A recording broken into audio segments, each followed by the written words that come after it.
바람 한 점 없는 초여름 아침, 사토 하루카는 익숙한 손길로 마당 한편의 작은 텃밭을 돌보고 있었다. 자그마한 키에 은은한 백발을 단정히 쪽진 모습. 평생 검소하게 살아온 탓에 화려함과는 거리가 멀었지만 그녀의 손길이 닿은 정원은 언제나 정갈했다. 방울토마토 덩쿨을 지지대에 묶어주고 파릇하게 돋아난 잡초를 뽑던 그녀의 허리가 문득 뻐근하게 느껴졌다. 68. 이제는 이런 작은 일도 예전 같지 않구나 하는 생각이 스쳤다. 그때 집안에서 요란하게 전화벨이 울렸다. 하루카는 미간을 살짝 찌푸렸다. 이 시간에 전화할 사람은 뻔했다. 역시나 아들 켄타였다. 수화기 너머로 들려오는 아들의 목소리는 다급하면서도 어딘가 짜증이 섞여 있었다. 어머니, 급하게 돈이 좀 필요해서요. 사업 자금이 조금 모자라서. 이번이 정말 마지막이에요. 꼭 성공해서 2배로 갚을게요. 하루카는 말없이 흙 묻은 손을 내려다보았다. 마지막이라는 말을 벌써 몇 번째 듣는지 셀 수도 없었다. 남편이 일찍 세상을 떠난 후 홀로 2 남매를 키우며 작은 수공예 공방을 운영했던 시절이 아득했다. 남편이 남긴 얼마 안 되는 유산과 공방을 처분한 돈, 닥치는 대로 해온 부업들로 아이들 학비와 결혼 자금을 겨우 마련했었다. 그때는 그게 당연한 줄 알았다. 부모는 자식을 위해 희생하는 존재라고. 그러면 늙어서는 자식들이 챙겨주겠지 막연한 기대를 품었다. 하지만 현실은 달랐다. 켄타야, 엄마도 이제 가진 돈이 없단다.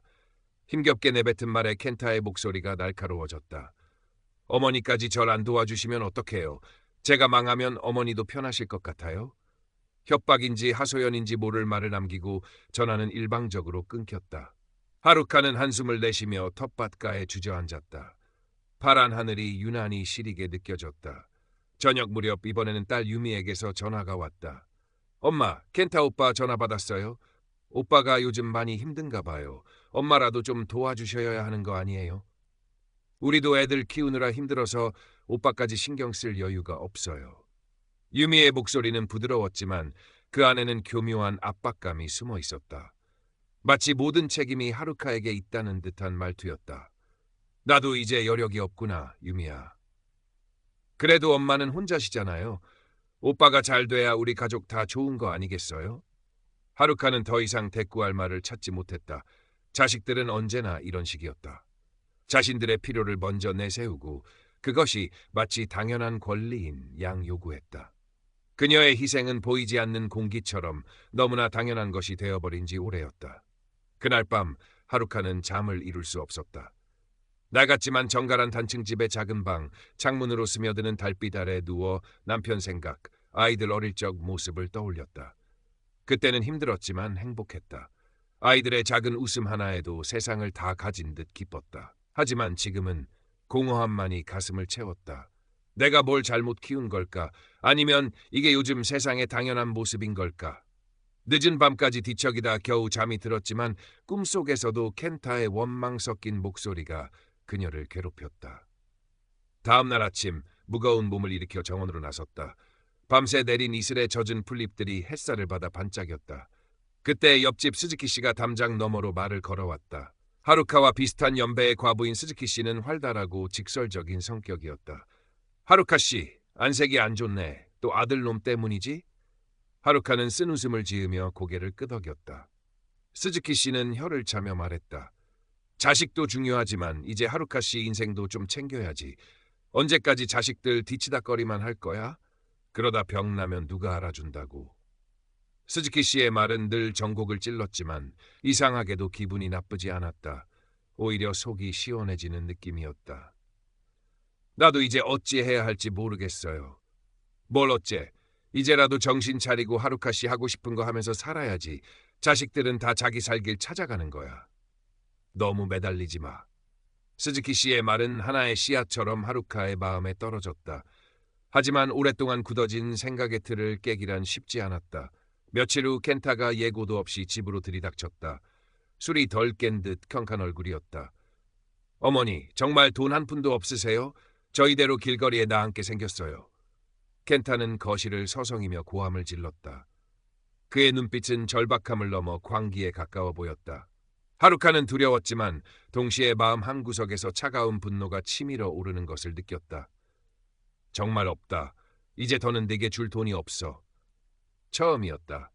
켄타의 요구를 이렇게 단호하게 거절한 것은 켄타는 믿을 수 없다는 듯 하루카를 쳐다보더니 이내 얼굴이 시뻘개져서 소리쳤다. 어머니가 어떻게 저한테 이러실 수 있어요? 평생 저한테 해준 게 뭐가 있다고. 차라리 제가 죽는 셔츠를 보고 싶으세요? 켄타는 곁에 있던 작은 화분을 집어 던지려다 말고 분에 모지겨 현관문을 박차고 나가버렸다. 쿵 하는 소리와 함께 집안에는 무거운 침묵이 내려앉았다. 하루카는 떨리는 다리로 겨우 소파에 주저앉았다. 심장이 미친 듯이 뛰었다. 켄타의 마지막 말이 비수처럼 가슴에 꽂혔다. 평생 해준 게 뭐가 있다고. 그날부터 하루카는 며칠간 식음을 전폐하다시피 했다. 켄타에게 모진 말을 한 것에 대한 죄책감, 아들의 원망, 그리고 자신도 모르게 느꼈던 아주 미미한 해방감. 온갖 감정들이 뒤섞여 그녀를 괴롭혔다. 유미에게서도 연락이 왔다. 오빠가 집을 나간 후 연락이 안 된다며 다 엄마 때문이라고 원망했다. 하루카는 아무런 대꾸도 할 수 없었다. 깊은 고립감 속에서 그녀는 점점 더 침잠에 들어갔다. 그러던 어느 날 스즈키 씨가 죽과 함께 그녀를 찾아왔다. 꼴이 말이 아니네. 며칠 굶었지? 자, 이거라도 좀 먹어. 스즈키 씨는 다짜고짜 하루카의 손에 죽그릇을 쥐어주었다. 따뜻한 온기가 손끝에서부터 마음으로 전해지는 듯했다. 내가 괜한 말을 해서. 하루카가 힘없이 말하자 스즈키 씨는 손을 내저었다. 무슨 소리? 잘했어. 아주 잘했어. 언제까지고 끌려다닐 순 없잖아.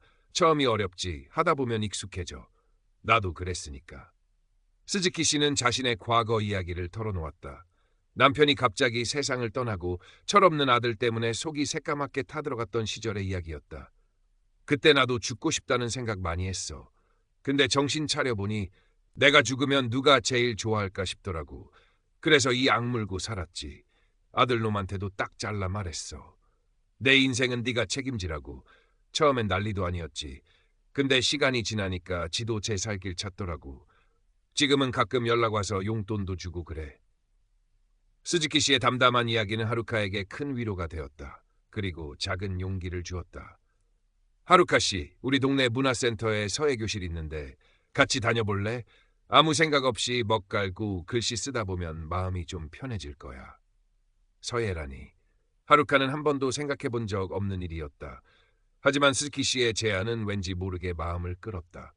어쩌면, 정말 어쩌면 이것이 새로운 시작이 될 수도 있지 않을까.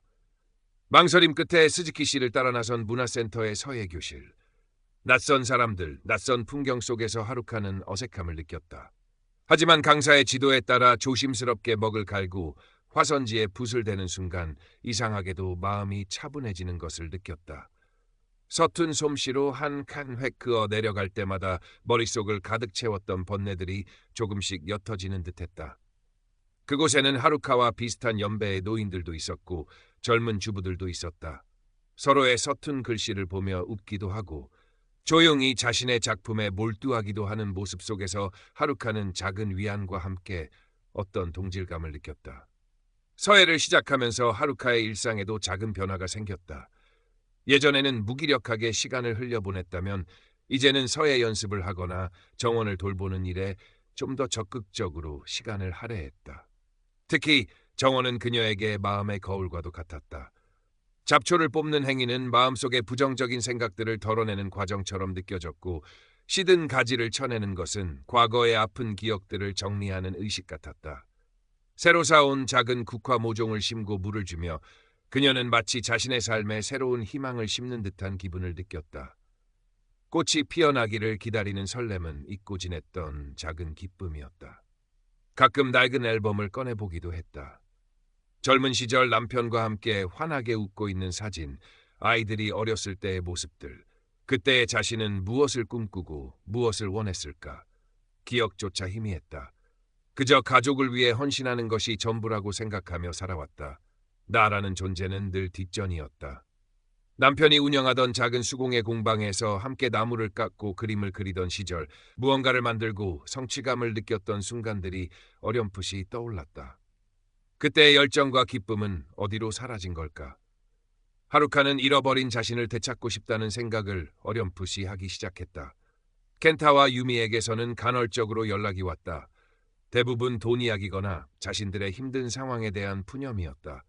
하지만 하루카는 더 이상 예전처럼 쉽게 흔들리지 않았다. 스즈키 씨의 지지와 서해를 통해 얻은 내적인 힘이 그녀를 단단하게 만들고 있었다. 너희도 이제 어른이니 너희 문제는 스스로 해결해야 한다.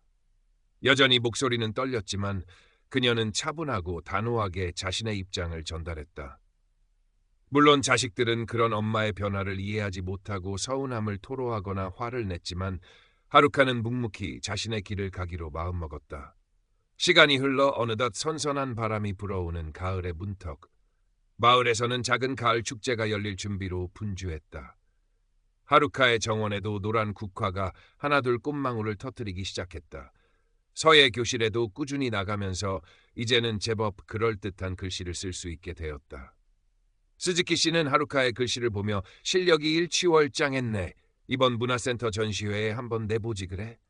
하고 격려했다. 하루카는 손사래를 쳤지만 마음 한구석이 간질거리는 것을 느꼈다. 그러던 어느 날 저녁 초인종 소리가 요란하게 울렸다. 불안한 예감에 문을 열자 잔뜩 수척해진 켄타가 서 있었다. 그의 뒤에는 금방이라도 울음을 터뜨릴 듯한 유미도 함께였다. 어머니, 정말 큰일 났어요. 제가 큰 빚을 졌어요. 켄타의 목소리는 절박했고 눈빛은 공포에 질려 있었다. 그는 사업 자금이 아니라 도박으로 돈을 날렸다고 실토했다. 그리고 빚쟁이들에게 쫓기고 있으며 당장 돈을 마련하지 못하면 어떻게 될지 모른다고 했다. 그래서 말인데요, 어머니, 이 집을 담보로. 켄타의 말에 하루카는 온몸에 피가 싸늘하게 식는 것을 느꼈다. 이 집, 남편과 함께 살았던 추억이 깃든 곳, 아이들을 키워낸 곳, 그리고 이제 그녀의 마지막 남은 안식처. 그것마저 내놓으라니. 유미는 옆에서 흐느끼며 말했다. 엄마, 오빠 좀 살려줘요. 오빠 잘못되면 우리 다 끝장이야. 자식들의 애원은 비수처럼 하루카의 가슴을 파고들었다. 평생을 자식들을 위해 살아온 그녀였다. 마지막 남은 이 집마저 내주어야 하는 걸까? 그것이 어머니로서의 마지막 도리일까? 머릿속이 하얗게 비어버린 듯했다. 켄타의 절박한 눈빛과 유미의 울음소리가 귓가를 맴돌았다. 그녀는 평생 자식들의 그림자 속에서 살아왔다. 그들의 요구는 언제나 그녀의 의지보다 우선이었다. 하지만 지금 이 순간 그녀의 마음속 깊은 곳에서 다른 목소리가 들려왔다. 이 집은 내 마지막 보루야. 그걸 내주면 넌 아무것도 안 남아. 스즈키 씨의 단호한 목소리였다. 그리고 얼마 전 서해 시간에 화선지 위에 힘겹게 써내려갔던 글자 즈리 자립. 그 두 글자가 선명하게 떠올랐다. 하루카는 떨리는 손으로 찻잔을 들었다. 그리고 천천히 입을 열었다. 목소리는 가늘게 떨렸지만 눈빛만큼은 그 어느 때보다 단단했다. 켄타야, 유미야, 미안하구나. 하지만 이 집은 줄 수 없다. 켄타와 유미는 믿을 수 없다는 표정으로 하루카를 바라보았다. 어머니, 지금 제정신이세요? 제가 죽는 꼴을 봐야 속이 시원하시겠어요? 켄타가 악을 쓰듯 소리쳤다. 유미도 울음을 그치고 날카로운 눈으로 엄마를 쏘아보았다. 어떻게 엄마가 우리한테 이럴 수 있어요? 우리가 뭘 그렇게 잘못했다고. 하루카는 눈을 감았다. 심장이 격렬하게 요동쳤지만 이상하게도 마음은 점점 더 차분해졌다. 이 집은 너희 아버지와 나의 추억이 담긴 곳이고 내가 평생을 바쳐 지켜온 곳이다. 그리고 나의 마지막 자존심이기도 해. 그녀는 천천히 눈을 뜨고 두 아이를 정면으로 바라보았다. 너희들의 잘못된 선택까지 내가 책임질 수는 없다. 너희 문제는 너희 스스로 해결해야 한다. 그게 어른이 되는 길이야. 그리고 아주 작은 목소리로 하지만 분명하게 덧붙였다. 안 되겠다면 이 일은 경찰에 알려야 할지도 모르겠구나. 그 말은 켄타와 유미에게 마지막 일격과도 같았다. 켄타는 얼굴이 하얗게 질렸고 유미는 입을 다물지 못했다. 집안에는 숨막히는 침묵이 흘렀다. 잠시 후 켄타는 아무 말 없이 자리에서 일어나 현관으로 향했다. 유미도 체념한 듯 그의 뒤를 따랐다. 문이 닫히는 소리가 유난히 크게 울렸다. 자식들이 떠난 후 하루카는 한동안 그 자리에 못 박힌 듯 앉아 있었다. 온몸의 기운이 다 빠져나간 듯했다. 하지만 이상하게도 마음은 후련했다. 평생을 짓누르던 무거운 짐을 내려놓은 기분이었다. 물론 가슴 한구석에는 깊은 슬픔과 자식들에 대한 안타까움이 남아 있었지만 그것이 그녀를 다시 과거로 끌어내리지는 못했다. 창밖으로 보이는 정원의 국화가 어느새 활짝 피어 가을바람에 부드럽게 흔들리고 있었다. 며칠 후 하루카는 스즈키 씨와 함께 가까운 온천으로 짧은 여행을 다녀왔다. 따뜻한 온천물에 몸을 담그고 맛있는 음식을 먹고 밤늦도록 스즈키 씨와 두런두런 이야기를 나누었다. 스즈키 씨는 하루카의 이야기를 묵묵히 들어주었고 때로는 따끔한 충고도, 때로는 따뜻한 위로도 건넸다. 돌아오는 길 하루카는 오랜만에 마음 편히 웃을 수 있었다. 진정한 우정이란 이런 것일까? 나이 들어 만난 친구가 이토록 소중하게 느껴질 줄은 몰랐다. 가을 축제가 열리던 날 지역 문화센터에서는 작은 서예 전시회가 열렸다. 스즈키 씨의 격려에 용기를 내어 출품한 하루카의 작품도 한쪽 벽에 걸려 있었다. 축청, 가을 맑음이라고 쓰인 아직은 서툴지만 정갈한 글씨였다. 몇몇 사람들이 그녀의 작품 앞에서 이야기를 나누는 모습을 보며 하루카는 수줍은 미소를 지었다.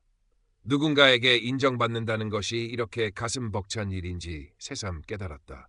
자식들에게선 한동안 아무런 연락도 없었다. 가끔 손주들 생각에 마음이 아리기도 했지만 하루카는 더 이상 그들의 삶에 휘둘리지 않으려 애썼다. 대신 자신의 삶에 집중했다. 아침 일찍 일어나 정원을 돌보고 서예 연습을 하고 스즈키 씨와 함께 동네 찻집에 가서 차를 마시며 담소를 나누었다. 예전에는 생각지도 못했던 소소한 일상들이 그녀에게는 더없이 소중한 시간이 되었다. 어느 맑게 갠 가을날 아침, 하루카는 자신의 정원에서 직접 키운 허브로 차를 우려 마시고 있었다. 따사로운 햇살이 마당 가득 쏟아지고 잘 가꿔진 국화와 코스모스가 바람에 하늘거렸다. 그녀는 조용히 눈을 감았다.